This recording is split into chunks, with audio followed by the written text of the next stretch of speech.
स्वयं को इतना व्यस्त रखो कि तुम्हारे पास करने के लिए कोई ना कोई काम होना चाहिए। तुम फिर खाली नहीं होने चाहिए। कोई भी समय तुम्हारा खाली नहीं होना चाहिए और तुम्हारे पास हर समय कुछ ना कुछ करने के लिए काम होने चाहिए। तुम्हारे कर्म होंगे और मेरा साथ होगा और उसके बाद तुम्हारे हर रास्ते को मैं आसान करता चला जाऊंगा। कौन तुम्हारे लिए गलत सोच रहा है या कौन तुम्हारा गलत करना चाहता है, ये सब तुम्हारे सोचने के लिए नहीं है। इन सब बातों को सोचने के लिए मैं बैठा हूं और तुम सिर्फ अपना काम करो। तुम्हारे कर्म, तुम्हारा चमकता हुआ भविष्य तुम्हारा इंतजार कर रहा है। इसलिए तुम इन सब बातों पर ज्यादा ध्यान दिया ही मत करो।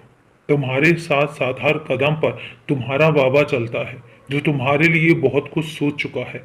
तुम्हारे भाग्य में क्या लिखा है और आगे क्या होगा, इसकी योजनाएं तुम मत बनाओ। छोड़ दो, मुझ पर छोड़ दो। ये सारी योजनाएं मैं बनाऊंगा और उसके बाद तुम्हारे भाग्य को मैं लिखूंगा। तुम मुझ पर छोड़कर तो देखो। तुम सिर्फ अपना कार्य करते चले जाओ। भगवत गीता में एक वाक्य है कि तुम सिर्फ कर्म करो, फल की इच्छा मुझ पर छोड़ दो। वही मैं तुमसे कहता हूं कि तुम सिर्फ कर्म करो।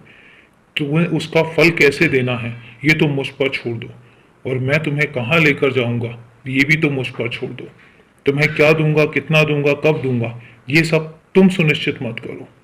मैं तय कर रहा हूं ना, और ये सब कुछ मैं तय करूंगा। तुम सिर्फ और सिर्फ अपने आज को जियो। आज में खुश रहो, खुलकर जियो। तुम्हारा जीवन बहुत कीमती है, इसको यूं व्यर्थ मत जाने दो। बहुत कीमती भी है और बहुत बहुमूल्य भी है मेरे लिए। तुम्हें अभी बहुत काम करने हैं।